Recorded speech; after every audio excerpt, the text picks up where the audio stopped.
Fala pessoal, aqui é Renzo Frigeri, médico veterinário. Eu trago para vocês agora o PatasCast. É um podcast onde você vai encontrar informação de comportamento, de medicina veterinária, de tudo envolvendo o mundo pet. E trago com vocês muitos convidados legais. Hoje eu tenho comigo aqui Thiago Spalenza, cardiologista. Fala um pouquinho sobre a sua formação, Thiago. Bacana, muito prazer pessoal estar participando aqui, né, com o Renzo aqui desse podcast, né, PatasCast. Né, e é uma imensa gratidão estar aqui e poder trazer informações, né, para os tutores e enriquecer, né, sobre o mundo da cardiologia em alguns aspectos. Mas inicialmente a gente é graduado em medicina veterinária em 2005, né, aqui na Universidade de Vila Velha mesmo, e posteriormente dedicando a carreira em anestesiologia e cardiologia veterinária, né? Somos especializados em cardiologia veterinária pela uma escola de São Paulo, né? A primeira escola do Brasil em cardiologia veterinária, em especialização, e atualmente a gente milita na área de cardiologia, anestesia, né, de pacientes idosos, jovens idosos, e de média idade. Legal, então como vocês podem ver, trago alguém com uma bagagem grande, carregada aqui para trazer muita informação para a gente. A gente quer começar hoje, Thiago, falando sobre tosse nos cães, né? Tosse e o espirro reverso. A gente ouve muito falar nisso hoje em dia. Sim. O espirro reverso bastante. Sim. E existem muitas causas para isso tudo. O que seria essa tosse? O que provoca essa tosse nos cães? Bacana, então vamos lá. A tosse, ela é um mecanismo inicial de tosse, um mecanismo inicial de defesa do aparelho respiratório. Sim. Então, todo e qualquer processo inflamatório, ou que agrida, ou que estimule as vias aéreas, vai ter o estímulo do mecanismo de tosse. Então, a tosse inicialmente vai ser um mecanismo de defesa. As causas de tosse, né, que a gente vai ver que são variadas, diversas aí, né? São muitas, né? A gente ouve, né, desde de pequeno que tem a tosse cardíaca, tem tosse também alérgica, tem muitos tipos, né? Sim. E o que a gente pega hoje em dia, pelo menos em pet shop, em banho e tosse, a gente vê muito ouvir falar do espirro reverso. Bacana. É classificado uma tosse? Então, o espirro reverso, ele não é classificado como uma tosse, ele é um mecanismo involuntário. A gente vai entrar nos detalhes aí, né? Então... Beleza. O que a gente pode considerar hoje o principal causador da tosse no cão? Então, o principal a gente não tem, mas os principais são doenças das vias aéreas superiores, né? Mas aí a gente tem algumas doenças que são mais frequentes. Então, o colapso de traqueia, doenças periodontais podem levar a tosse alérgica também, né, pode acontecer, a asma nos gatinhos, os felinos também podem ter tosse de origem asmática, né, e um caráter hereditário e genético. Tá, esse colapso de traqueia, na faculdade há muitos anos se fala em colapso de traqueia. O que significa colapso de traqueia, para explicar para o pessoal, para eles entenderem, né, os donos dos cãezinhos, para eles conseguirem entender o que é e o que acontece dentro do organismo, dentro do corpinho do cachorro ali. Bacana, muito legal. Então, o colapso de traqueia nada mais é do que uma doença estrutural da árvore respiratória. Então, se a gente imaginar que o aparelho respiratório ele é uma árvore, né? Então a gente tem as vias de condução, que são o tronco principal, a traqueia, os galhos e ramificações, que são os brônquios e os bronquíolos, né? E o pulmão, que é a copa da árvore. Então, o colapso de traqueia, ele não só acomete o tronco principal da árvore respiratória, que é a traqueia, mas os brônquios e os bronquíolos. E o que acontece nessa doença aí? Há uma fragilidade da parede da traqueia e, com isso, a parede tende a encostar uma na outra. Né, as paredes se aproximam, se encostam e aí desenvolve o mecanismo da tosse. É como se fosse um canudo, quando a gente puxa o canudo apertado, ele colaba e não passa ar de jeito nenhum. Aí, justamente. É isso daí que o cachorro sente e não passa ar na hora que ele vai inspirar, né? Na hora que ele puxa o ar, não passa o ar. Não passa, tanto na inspiração, quando ele puxa o ar, quanto ele vai liberar o CO2 também, o gás carbônico, ele também tem esse dificuldade. O que provoca isso, essa estenose, esse colapso?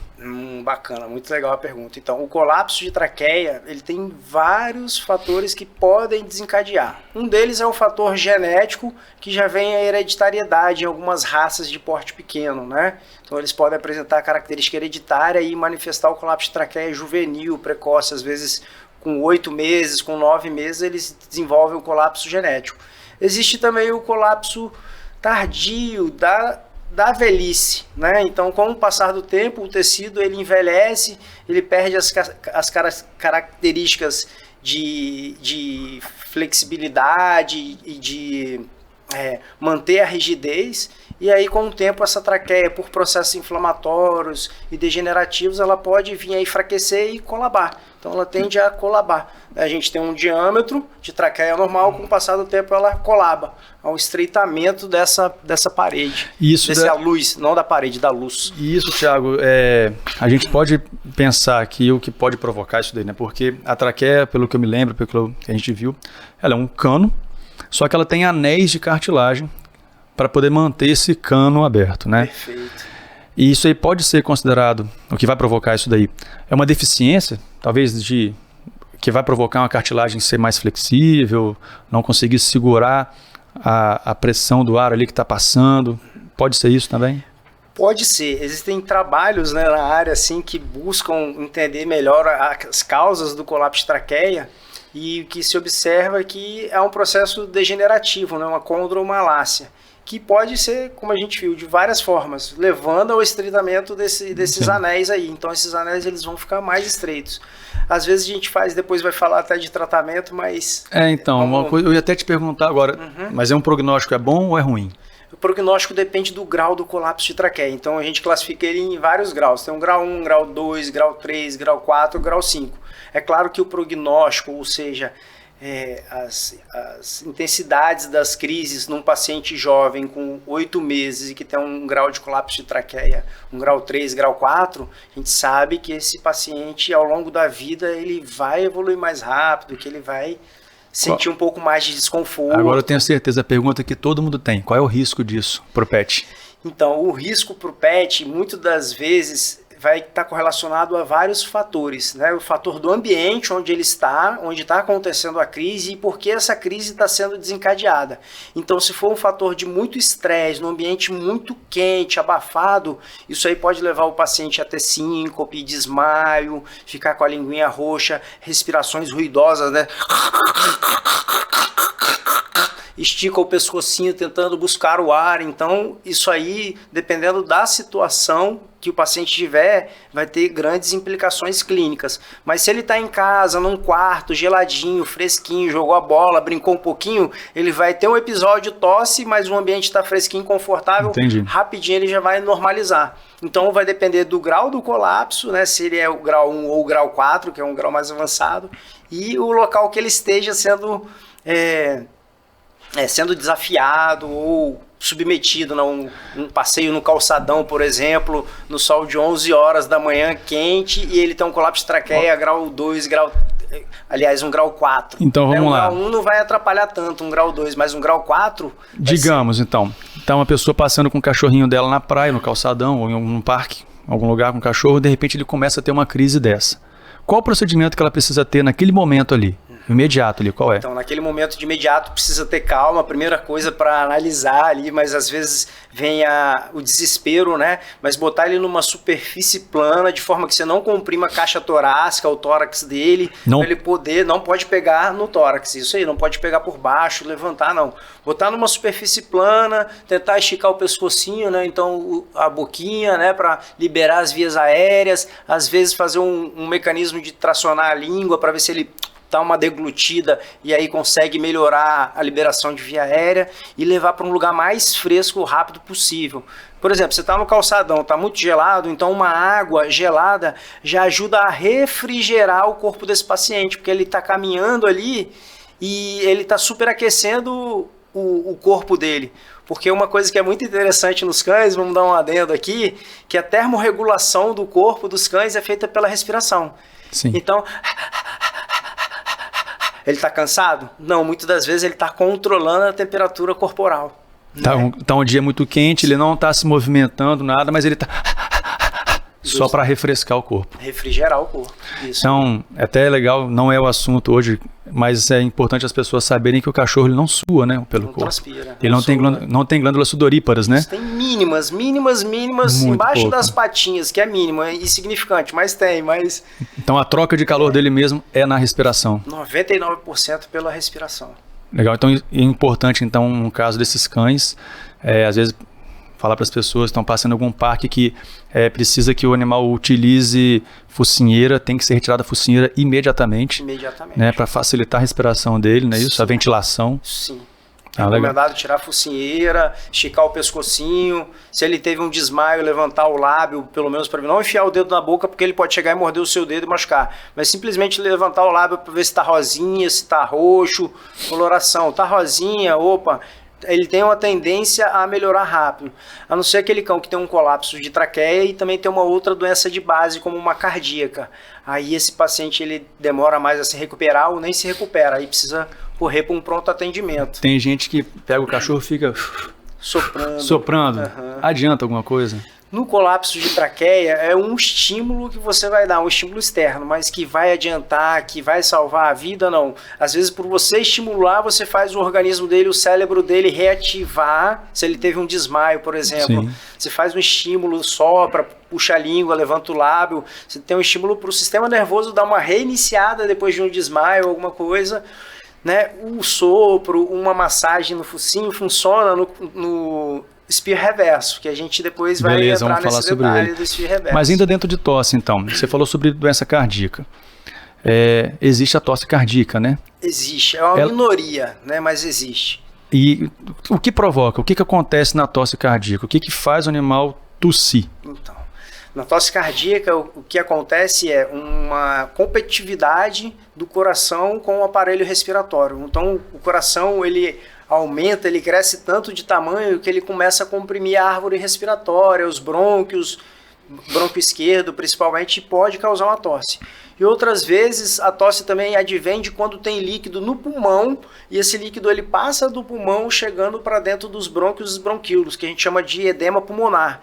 Então a tosse cardíaca geralmente vai ser em casos mais avançados, com um aumento cardíaco generalizado.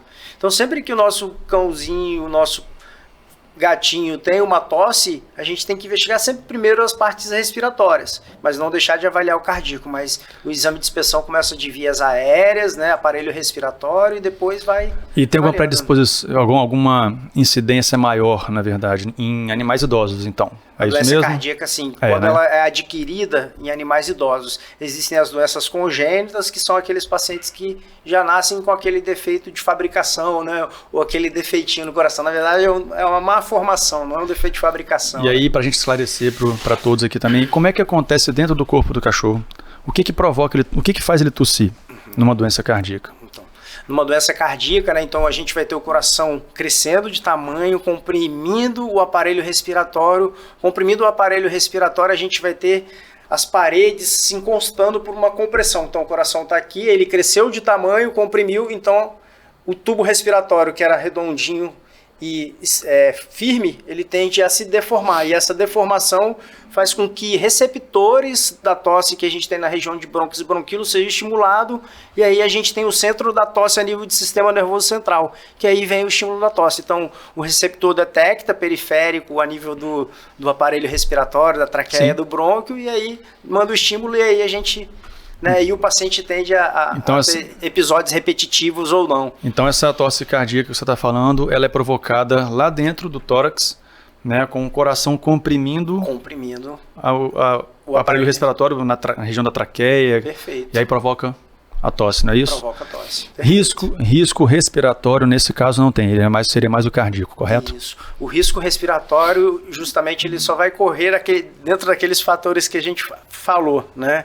O ambiente que o cardiopata está, e se ele é cardiopata e pneumopata, ou seja, ele tem doença cardíaca e respiratória. Então, assim, agora se é um paciente que tem uma doença cardíaca discreta, ele não vai ter sinais de tosse. Se ele tiver sinais de tosse, esses sinais de tosse são de vias aéreas. Existem pacientes que são doentes cardíacos, mas não são insuficiente cardíaco, ou seja, o paciente que é insuficiente cardíaco, o coração cresceu, se dilatou de tamanho, tem alteração de mecanismos hormonais, hiperativado. Sim. O paciente que tem doença cardíaca e que não é insuficiente cardíaco, ele não vai tossir. Ele não vai ter tosse. Então a tosse vai vir sempre nos doentes cardíacos que têm insuficiência. Nem todo doente cardíaco tem o coração insuficiente. Ele pode ter nascido com uma comunicação entre os átrios, entre os ventrículos, isso não repercute em nada. O coração bombeia o sangue oxigenado para a circulação sistêmica e também recepciona numa boa pelo lado direito. Legal.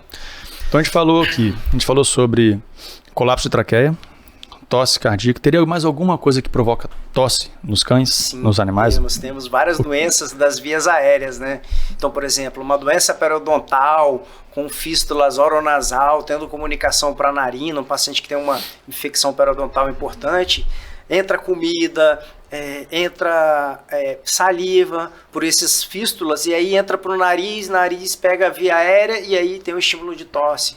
Né? Então os pacientes que têm alergia, que a gente chama de atopia, então tem alergia a inalantes, né? Esses pacientes são mais susceptíveis a desenvolver sim, bronquite, quadros inflamatórios, né? Então, por exemplo, até um estresse de viagem num lugar muito quente, por um período muito quente, pode inflamar vias aéreas, desde que o paciente não tem nenhuma doença primária, mas ele desenvolve uma inflamação, vai ter tosse.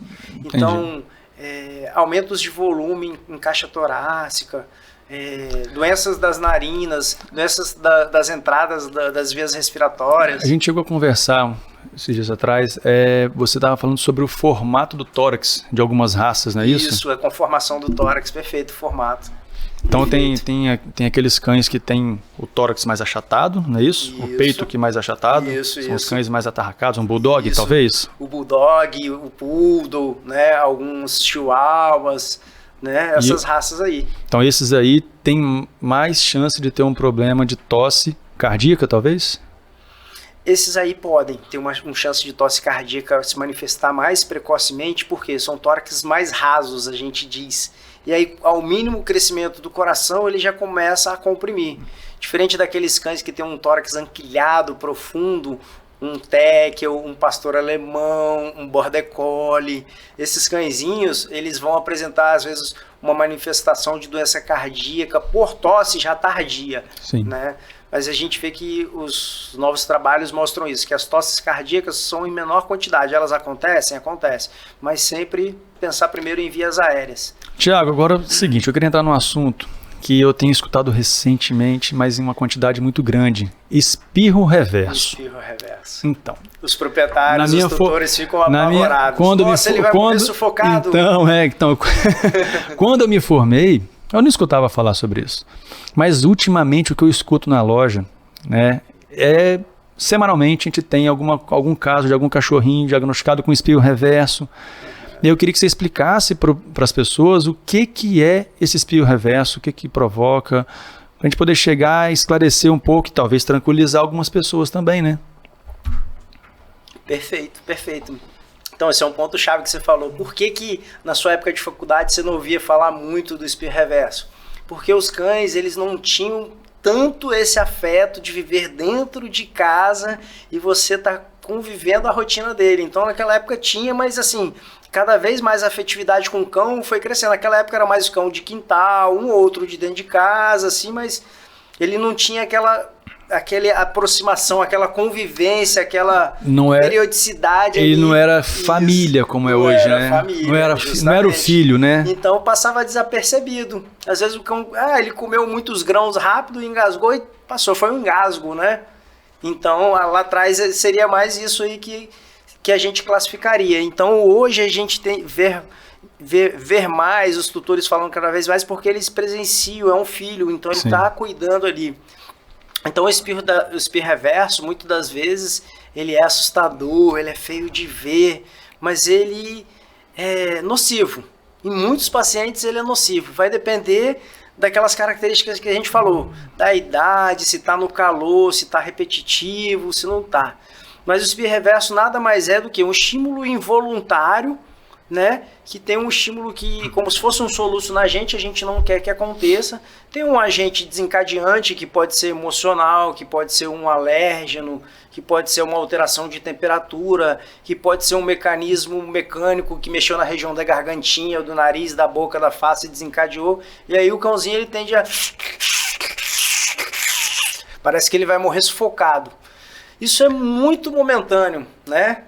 Ele faz aquela força para puxar o ar, não é isso? Puxar o ar e o ar não passa. E aí é um colabamento aparente das vias aéreas, né? E tem risco isso, assim, risco ali dele não conseguir puxar o ar, desmaiar, alguma coisa assim? Sim, em pacientes muito obesos, pacientes que têm comorbidade, como braquiocefálicos, ou seja, que tem um crânio, né, o focinho curto e o crânio, a calota craniana mais elevada, né, e algumas alterações de conformações de vias aéreas. Então, nesses pacientes, às vezes, pode chegar a levar um desmaio, tá? Mas não é todo paciente que vai ter. Então, assim, o espirro reverso é comum em cãozinho de 30 dias de idade, que às vezes ele estava mamando na mãe ali, e você vai ver que ele tem, um cachorrinho de 5 anos tem, e um velhinho também de 12, 13 aninhos também pode apresentar. Aqui eu tô vendo você fazer esse sonzinho aí. É muito interessante, mas isso facilita para o tutor diagnosticar. Nossa, é espirro reverso. Parece que ele não vai respirar, mas aí passou... Aí o cachorro não acontece nada, mas o tutor quase desmaia do lado, né? É uma grande casuística da gente atendendo no consultório, justamente o tutor, ele tá tendo uma falta de ar, será que ele tá infartando por causa disso, né? Aí a gente vai e passa todas as recomendações, orientações, né, e ensina. Então, nesse momento, né, o que é interessante fazer, depois a gente vai ver aí para frente, né? Mas eu vou deixar no seu ritmo aí. Mas a gente fazer medidas de controle, né? Ambiental, local, um estímulo para tentar desviar aquela involuntariedade que está acontecendo. E o que seria? Como é que seria esse estímulo?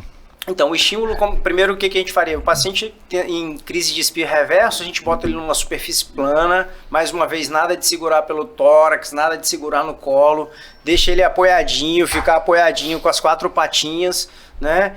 E aí a gente vai tentar fazer um estímulo involuntário.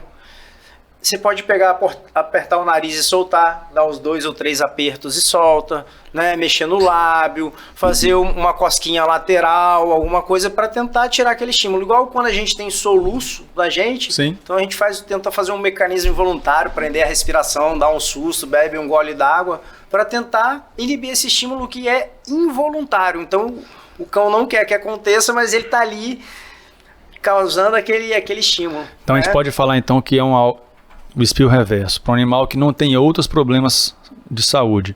É algo que não tem risco, né? Não traz risco de morte. Não traz no risco. Máximo um desmaio, talvez. No máximo um desmaio, mas assim, nessa experiência que a gente já tem aí de 15 a 16 anos, né? Militando com cardiologia, cuidando dos pacientes cardiopatas, na anestesia, eu nunca ouvi falar que um cão ele teve espirro reverso e ele veio a falecer por isso. Né? O espirro reverso ele é feio de ver, mas assim, às vezes a gente pega até em pacientes geriatras que têm doença cardíaca importante, eles têm um espirro reverso, mas assim, em 5, 6 minutos eles se recuperam de imediato. Já num cão jovem ele recupera mais rápido ainda, mas ele pode ter às vezes 5, 6 episódios sucessivos, né? Então, e para aquela pessoa que tem um cachorrinho que com muitas vezes vê uma situação dessa de espirro reverso, o que ela deve fazer? Como ela inicia essa investigação da causa, o que vai provocar esse espirro reverso? Bacana, muito legal. Então, no primeiro momento, o que vai ser feito é as características ali do pronto atendimento em casa, né? Não pegar no colo, deixar na superfície plana, tudo que a gente comentou anteriormente, né? Tentar fazer o estímulo. E aí, com relação às causas, a gente pode ver que às vezes um perfume no pet pode desenvolver, um desinfetante que você usa no chão, um amaciante Downy, né, que ele deixa mais impregnado o tecido cheirinho da roupa, o cheiro, e isso aí é que confere um cheiro mais forte, e esse cheiro pode desencadear. Então vão ser vários aspectos que podem desencadear. O emocional, o emocional, porque assim, isso acontece às vezes no momento que momentos de agitação do cachorro, o emocional pode provocar isso também? Pode provocar.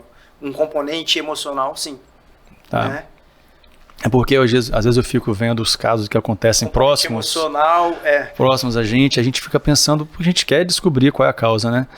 A gente investiga, a primeira suspeita nossa não é que acontece, a gente, vamos falar sobre perfume, né? A gente, tal perfume deu alergia. O outro perfume que eu usava antes não dava alergia, então vamos voltar para o perfume de antes. Para o anterior, isso aí. E aí tem outro caso de espirro reverso com o perfume anterior. Então já está eliminada essa causa pelo perfume. E é talvez um emocional. Ou, por uma situação adversa, uma situação diferente. A gente sabe que o organismo ele pode, às vezes, nunca reagir a um princípio ativo, mas lá na frente, aquele princípio ativo que você tomava, por exemplo, a dipirona, ele passa a desenvolver. Então, essa alergia, às vezes, ele não tinha, mas lá na frente, com 10 anos, o perfume que ele usava anteriormente pode desencadear uma reação de hipersensibilidade. Mas naquele momento do diagnóstico exato ali, né, você trocou de perfume e ainda continua, não é o perfume provavelmente que está causando, né? E aí, como funciona agora, diagnosticado, espirro reverso, como é que vai funcionar o tratamento? Para a gente poder eliminar ou diminuir ao máximo essas recorrências de espirro reverso nos cãezinhos. Outra coisa, eu vejo isso demais em cães pequenos. Cães grandes também têm esse espirro reverso? Tem. Você vê num dog alemão, você vê num pastor alemão, num Rottweiler. Então, os cães de grande porte também tem. Como a gente falou, ninguém está livre de ter o espirro reverso. Um cãozinho de 30 dias de porte grande, porte pequeno, o de 5 anos, o de 10 e o de 15. Ninguém está livre do espirro reverso. Os gatinhos que não apresentam. Os gatinhos é mais raro. Eu acho que eu nunca vi espirro reverso em um gatinho. Tá. E o que fazer, então, uma situação dessa para a gente diminuir? Aí a gente vai fazer uma triagem para avaliação e diagnóstico do possível agente causador, né? Então a gente vai avaliar a cavidade oral, as fístulas oronasais podem causar tosse, mas também podem causar mecanismos de espirro reverso por entrada de saliva nas cavidades nasais, né? Avaliação do trato respiratório, então através do exame radiográfico, para ver como é que é a árvore respiratória, como é que é a condução, se o tecido está inflamado ou não, né? Então a gente vai buscar mecanismos e até mesmo um ecocardiograma para descartar causas, um ultrassom do tórax também para descartar causas cardíacas e extracardíacas. Sim. Né? Então é uma triagem através de avaliação clínica e exames complementares. Uma vez fizemos tudo isso, não achamos a causa, continua a investigar, e o espirro reverso, às vezes a gente vai chegar à conclusão, isso aí está correlacionado com um fator emocional, como a gente falou inicialmente. Então a gente excluiu todas as causas de vias respiratórias, que são as principais causas de espirro reverso, um estímulo de vias respiratórias, mas que a gente elimina aí nessa triagem diagnóstica. Esse fator emocional não é difícil de acontecer hoje em dia, né? Porque o que a gente vê, a humanização dos pets, né? O tratamento deles como membro da família, a aproximação deles para membro da... Então, assim, essa carga emocional está indo muito para cima deles também hoje em dia, que a gente tem visto. Então, eles compartilham dessa carga com a gente. Então, isso é muito comum. Dividem, né? Compartilham, dividem, né? É muito comum de ver isso aí também. A minha esposa, ela tinha uma cachorrinha, vou contar um caso meu aqui agora. Bacana, vamos lá. Brava demais. Perigo a cachorra, uma pincher. E aí, é o seguinte, ela tinha esse... E ela abria as perninhas assim, né, os bracinhos, abria os bracinhos com o pescoço esticado. Com esse sintoma, essa respiração desse jeito, dá para ter noção, olhando, o que poderia ser? Aí, esse é um sintoma comum a doenças de via aérea superior, né? Então ele está buscando uma posição ortopneica, esticando o pescocinho e abrindo os braços para melhorar tanto a entrada quanto a saída de ar. Então a gente chama de posição ortopneica. Então os pacientes com colapso de traqueia podem ter muitos, pacientes com palato mole alongado, com alterações de garganta, né? Palato mole, paralisia laríngea ou colapso de laringe, pode ter isso aí. Então é um sinal clínico mostrando para o tutor, né, mostrando para a família que a família precisa investigar. Vamos investigar essa causa? tem tratamento, a gente vai conseguir dar qualidade de vida, porque muitas dessas doenças têm tratamentos, né, paliativos e curativos. Por exemplo, você tem um palato mole alongado num bulldog, você vai lá e faz a cirurgia corretiva, e você tem de diminuir esse estímulo. Tentar explicar para o pessoal de forma mais fácil, o que seria o palato mole? Que parte seria do corpo do animal? Isso. O palato mole, ele é o céu da boca, né? Final do céu da boca. Então, o início do céu da boca a gente tem o palato duro, que é uma estrutura mais dura, se a gente apertar com o dedo, até na gente existe. Se a gente for caminhando lá para trás no céu da boca, tem o palato mole, que ele é uma membrana ou uma pele que fica ali flutuante.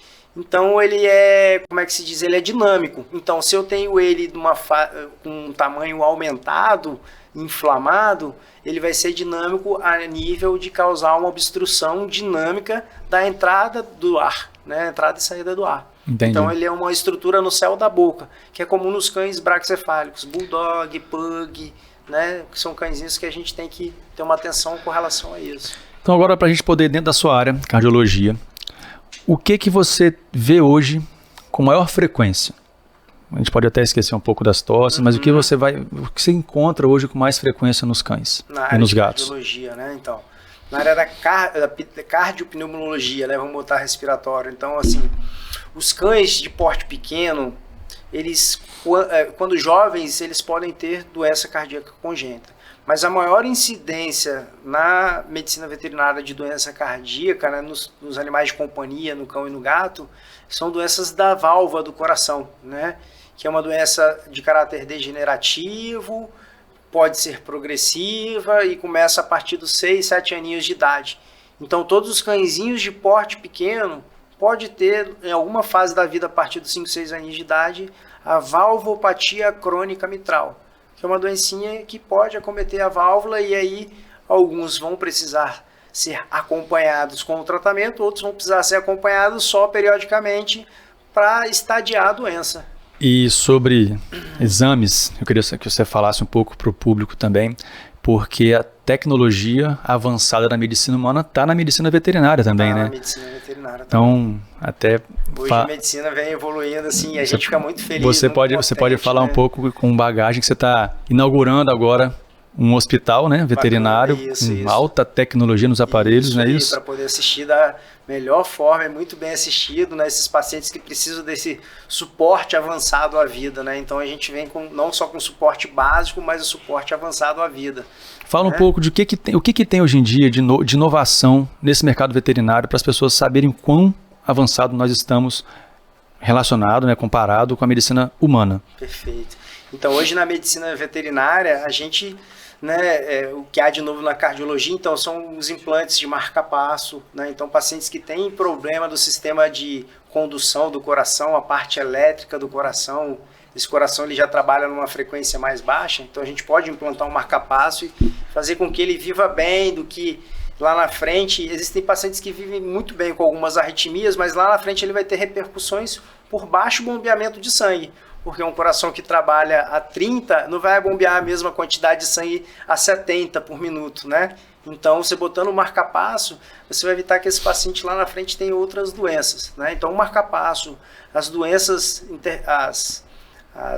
que precisam de intervenção por cateterismo, então é uma realidade hoje para a gente, né? Ainda aqui no Espírito Santo não, mais breve, né? Mas em São Paulo já tem uma rotina muito grande. Sim, como as coisas estão avançando rápido, né? Com os defeitos congênitos, né? Então, por exemplo, nasceu com uma comunicação entre a artéria aorta e a pulmonar. É passível de você ir lá e ocluir essa comunicação e o paciente ficar curado. Então, ele curou daquela doença. Muito legal. Já nos pacientes que têm a valvopatia, né? Que é a doença que a gente comentou mais comum, hoje em dia é possível fazer uma cirurgia por cateterismo e você ir lá e botar um clamp para reduzir a classe desse paciente. O que seria isso, reduzir a classe? Seria um paciente que toma 5, 6 medicações, eu boto o clamp e de repente ele vai precisar só de 2. Né? Então eu reduzo a classe, vou dar maior longevidade para ele. Melhora a qualidade de vida dele, né? E para exames, o que tem hoje em dia de exame na área cardiológica veterinária? Na área cardiológica veterinária, então a gente tem o ecodoppler, né, que é o exame que faz a avaliação da mecânica do coração, então a gente avalia os fluxos, a morfologia das válvulas, do músculo cardíaco, os grandes vasos da base, a artéria aorta, a artéria pulmonar. Então, existe a modalidade mais avançada que é o Speckle Track, onde a gente avalia a quantidade de músculo cardíaco que eu tenho viável no coração. Vamos botar. Quem é a bomba propriamente dita do coração? É o ventrículo esquerdo. Mas o ventrículo esquerdo também não trabalha sozinho, ele depende do conjunto. Então a gente consegue avaliar essas fibras cardíacas, né, quanto de fibra cardíaca viável eu tenho para saber o desempenho de bombeamento do meu coração. Que legal. E o coração sempre tem que trabalhar em sincronia. Na medicina veterinária, algumas vezes existe a colocação de um marca-passo dupla câmara para sincronizar a contratibilidade, o estímulo elétrico do átrio com o ventrículo. Então, quando há as desincronias, são raros marca-passos desse, mas aqui o Brasil... Mas já existe na veterinária isso. Já existe. Isso é muito legal, mostra o quanto a veterinária está avançada. Muito avançada. Existe também o Holter, né? Muito interessante, como nós falamos, né? Os pets não são membro da família, agora eles merecem um tratamento igual, né? Merecem um tratamento igual. É isso aí, muito legal. Bacana. O Holter, por exemplo, você perguntou dos exames, né? Tem um exame de Holter que permite a gente gravar o ritmo circadiano do paciente. Então, por 24, 48 horas... O que seria o ritmo circadiano? O ritmo circadiano é o ritmo de 24 horas. É o ritmo dele que a gente vai avaliar o paciente dormindo, em atividade física, se alimentando... Nas diferentes atividades do dia. Então, por exemplo, é interessante que a gente bota o Holter, a frequência normal de um cão, frequência cardíaca, é de 70 a 180. Você pega um cãozinho dormindo com a frequência de 21 batimentos por minuto, você fala, nossa, esse coração aqui vai parar, né? Mas na verdade não é fisiológico, ele está no momento de repouso. Você olha, avalia aquele trecho ali do paciente dormindo, isso aqui é fisiológico, o coração dele está no momento de descansar, então ele reduz a taxa metabólica dele e trabalha 21, mantendo a oxigenação para todos os tecidos vitais, que é o cérebro, o coração. Quando você está dormindo, você não precisa de sangue para suas pernas e para os seus braços, você precisa de sangue para o sistema nervoso central, para a medula, para discos intervertebrais. São tecidos nobres que são irrigados, recebem maior aporte de nutrientes nesse momento. Tiago, você falou aí do Holter, né? Fiquei imaginando um cachorrinho com um Holter, aquele monte de fio pendurado. Como é que faz, cara? É bem assim... Se para uma pessoa aquilo já é complicado, né? Uhum. Fica um negocinho do lado aqui pendurado, não é isso? Que você está montando, os proprietários ficam apreensivos. Será que ele vai ficar com isso? Nossa, vai agarrar? Mas a gente passa toda a técnica com o tempo, com a experiência e a orientação que a gente passa para eles. Eles falam, nossa, ele se comportou tão bem. Não, ele ficou agoniado, porque ele tentava se arrastar e puxar e passava na parede. Então, assim, a impressão quando você vê aquele monte de cabo é que a gente não vai conseguir arrumar aquilo na caixa torácica pequenininha, né? Mas a gente consegue botar em cachorrinho de 2 quilos, 3 quilos, coloca os eletrodozinhos, faz a depilação, coloca os eletrodos à base de cola, fixa o esparadrapo. O mais incômodo não é a fixação, o mais incômodo é a retirada, que faz uma depilação e causa um pouco de desconforto. Não é mais nada que seja tolerável, mas aí o exame já está feito. Vamos ter um diagnóstico preciso, vamos descartar ou valeu o sacrifício, valeu o sacrifício. Valeu né? o sacrifício. Tiago, fala pra gente então agora, pra gente finalizar aqui para o pessoal. Se você gostou, curte aí com a gente, se inscreve no canal. Faz seu comentário, o que vocês acham, o que seria interessante a gente conversar aqui com vocês também. A gente vai trazer para vocês esses temas, tá bom? Fala para o pessoal, então, sua rede social, alguma do seu novo hospital, empreendimento, né? Isso é muito legal. A gente está vendo com um novo empreendimento, aí um sonho, né? É poder proporcionar medicina de qualidade e ter todas as técnicas mais avançadas para poder empregar e salvar e dar qualidade de vida. Às vezes a gente não consegue... prorrogar muito, mas o pouco que se vive com qualidade de vida. Sim. E aqueles que a gente conseguir prorrogar, a gente vai prorrogar, mas aplicando as melhores técnicas, né, e toda assistência humanizada, de excelência. Então a gente vai... Legal. Como é que o pessoal pode seguir vocês? Qual é o Instagram de vocês? Então é o Pet Cordes, Hospital Veterinário. Legal, né? a gente vai colocar na tela aí. E também tem a Thiago Spalenza, né, Vet, que é o pessoal, mas por enquanto a gente ainda... tá com ele em atuação também. Legal. Pessoal, então é isso. Trouxe para vocês hoje o Thiago Spalenza, tirando essas dúvidas nossas muito legais sobre tosse nos cães. Também o espirro reverso, uma novidade mais recente na medicina veterinária. E isso aí, conte com a gente, vai trazer mais novidades para vocês. Thiago talvez volte aqui também, né, Thiago? Será um prazer. Beleza, certeza. Muito obrigado, pessoal. Nessa área a gente tá junto aí. É isso aí, esse aí foi o PatasCast trazendo para vocês informação de forma clara.